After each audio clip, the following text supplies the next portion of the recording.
Hi guys, Mrs.DeLap is back, and today we're doing a video at a student request. So this one is from the Big Ideas curriculum, section 1.3, number 33D on page 21. And it says, number sense.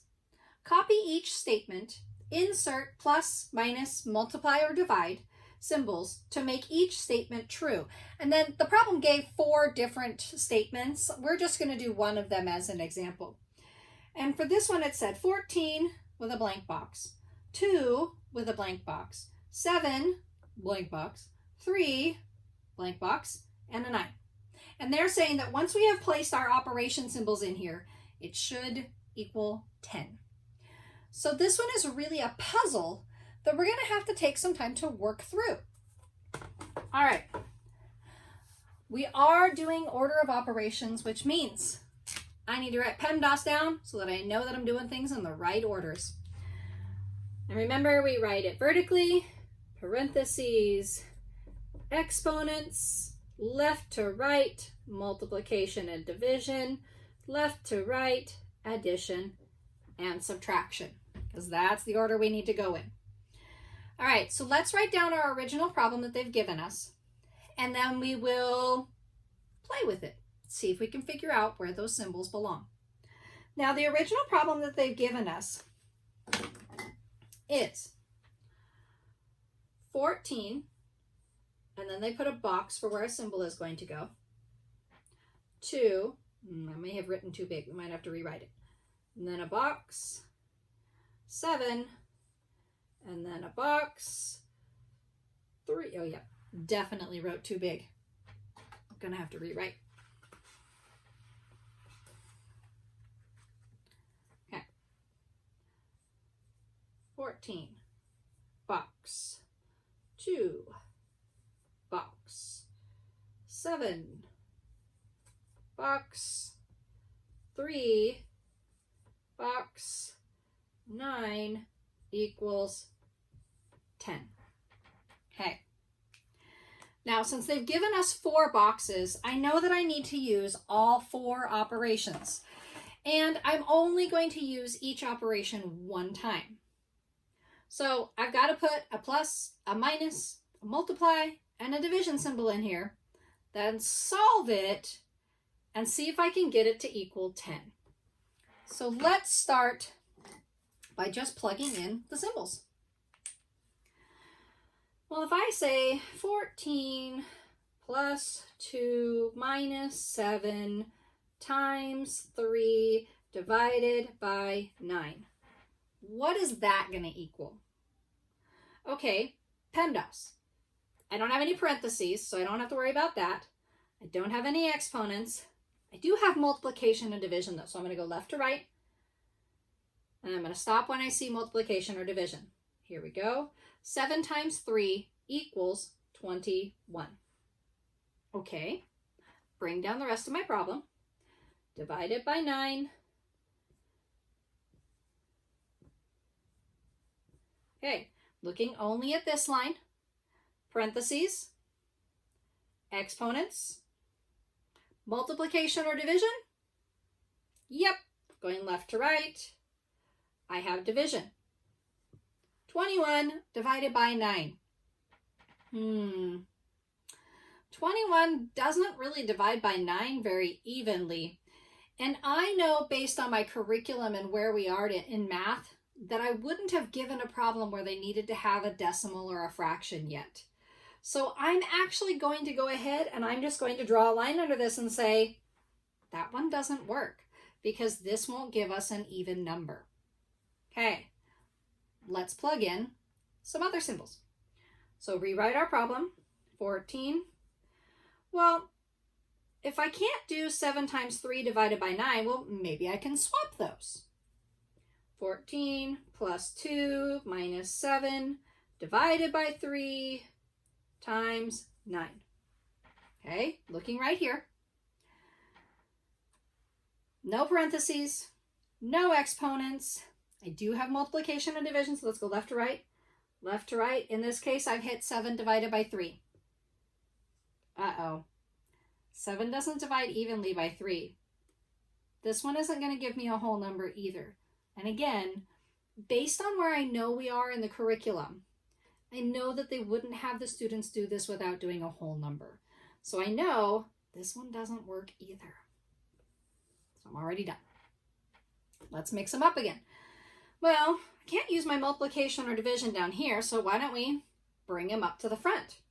What about 14 divided by 2 minus 7 times 3 plus 9? I've got all my symbols and I've just put them in there. PEMDAS, do I have any parentheses? No. Do I have any exponents? No. Multiplication and division, left to right. Oh, here's my first one, division. So what is 14 divided by 2? That equals 7. Bring down the rest of the expression. All right. No parentheses, no exponents, multiplication and division. Going left to right, there's my multiplication right there. 7 times 3 is 21. Bring down the rest of my equation. Okay, now I'm on addition and subtraction, and I'm going to work left to right. The first thing I hit is subtraction. Uh-oh, 7 minus 21. That's actually going to give me a negative number. And it's not going to get me to where I need to be able to get so that this equals 10.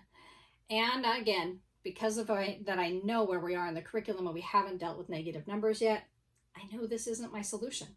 So I'm going to go ahead and mark it off. All right, here we go. What about 14? Let's see, I've tried the plus and I've tried the divide. What if I do multiply there? 14 times 2. And then how about we could divide by 7. That might work. Divide by 7. Plus 3 minus 9. So do you see how I'm going through and I'm just trying it out? Problems like these are going to take a little while because you're most likely not going to hit the correct answer the first time that you attempt it. You're going to have to work out lots of solutions to find the one that works. All right, so let's test this one out. No parentheses, no exponents, multiplication and division, left to right, 14 times 2. Well, 14 times 2 equals 28. Bring down the rest of my equation. Division is next. 28 divided by 7 is 4. Addition and subtraction, working left to right. 4 plus 3 is 7. 7 minus 9. Oh, we got a negative number again. That definitely doesn't equal 10. Okay, so that one doesn't work. Well, this first part worked really nice though. So what if I just switch the addition and the subtraction? Let's try that. 14 times 2 divided by 7 minus 3 plus 9. Let's see what that gets us. Left to right, multiplication and division first. 14 times 2 is 28. Bring down the rest of my expression. Division is next. 28 divided by 7 equals 4. Addition and subtraction, left to right. In this case, subtraction comes first. 4 minus 3 is 1. Bring down the rest of my equation or expression. And 1 plus 9 does equal 10. So I've got to the correct answer up here. So now I just need to fill in the symbols. I came up with the answer of 14 times 2 divided by 7 minus 3 plus 9. And that expression does equal 10. All right, guys. So that was Big Ideas Curriculum, section 1.3. Number 33D on page 21. If you found the video information and problem solving interesting, or it helped you in some way, please do click that subscribe button. If you would like to be notified anytime that I upload a new video, click the bell. And if you've got a math video idea that you'd like to see me do, give me a comment down below or send me a message. If you're one of my current students and you'd like me to solve a problem in your homework or your weekly packet, send me a message and I'll upload a video. All right, guys, that's Mrs.DeLap with Math Help. Bye.